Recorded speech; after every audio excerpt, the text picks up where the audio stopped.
Paranormalne aktivnosti nemaju uporište u nauci, no kroz čitavu ljudsku historiju one su bilježene i pretvarane u zastrašujuće priče o duhovima. Mi ćemo danas predstaviti 5 najstrašnijih priča o duhovima. Prije nego što krenemo na video, zamolio bih vas da aktivno da se pretplatite naš kanal kako nas podržava daljnjim radom. Mi sad idemo ovaj video.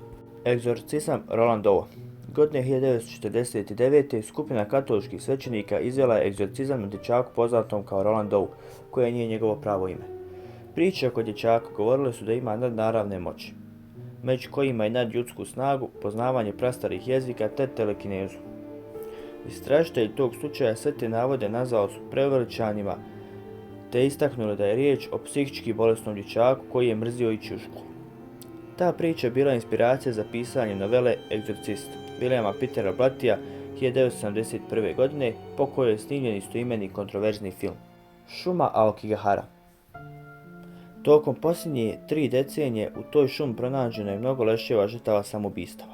Ta šuma je postala popularno mjesto među Japancima za izvršavanje samoubistava. Danas se diljem šume nalaze postavljena upozorenja vlasti da posjetitelji ne čine samoubistvo, već da potraže pomoć.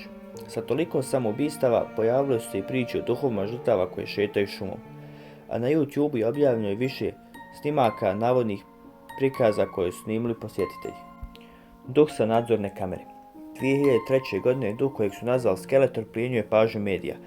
Snimljen je nadzornom kamerom u Hampton Court Palace u gradu Surrey u Engleskoj kako zatvara otvorena požarna vrata, obučen u vjekovima staru odjeću. Skeletora, koji je taj naziv dobio jer je pošćao na kostura, nije viđalo samo osiguranje zgrade, već i neki posjetitelji. No, Hampton Court Palace ima još jednu prikazu, onu Catherine Howard, jedne od supruga Henrika VIII, koja je tamo bila zatočena. Njezini vriskovi se navodno i dan danas mogu čuti, a dio koji ona uhodi naziva se Galerija vriskova.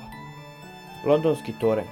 Brojni dvorci u Velikoj Britaniji pravo su vrelo izvora priča o duhovima. Iznimka njeni 900 godina star londonski toranj. Prema pričama, u tornju kaznu još uvijek služi Arabella Stuart, rođakinja bivšeg kralja Jamesa I. On ju je dao zatvoriti u toranj jer se udala protiv njegove volje, a njezin duh se tamo, ako je vjerovati pričama, nalazi i dan danas. Drugi dio tornja, koji se zove Martin Tower, navodno posjećuje duh medvjeda zbog kojeg jedan čuvar i umro, navodno od šoka kad ga je vidio. Duh Tupoa.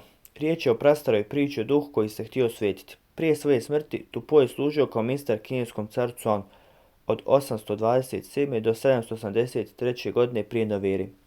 Njih dvojica su se posvađali pa je Cuan odlučio Tupoa ubiti oko 786. godine prije nove ere, unatoč upozorenju Tupoa da će se vratiti i progoniti ga.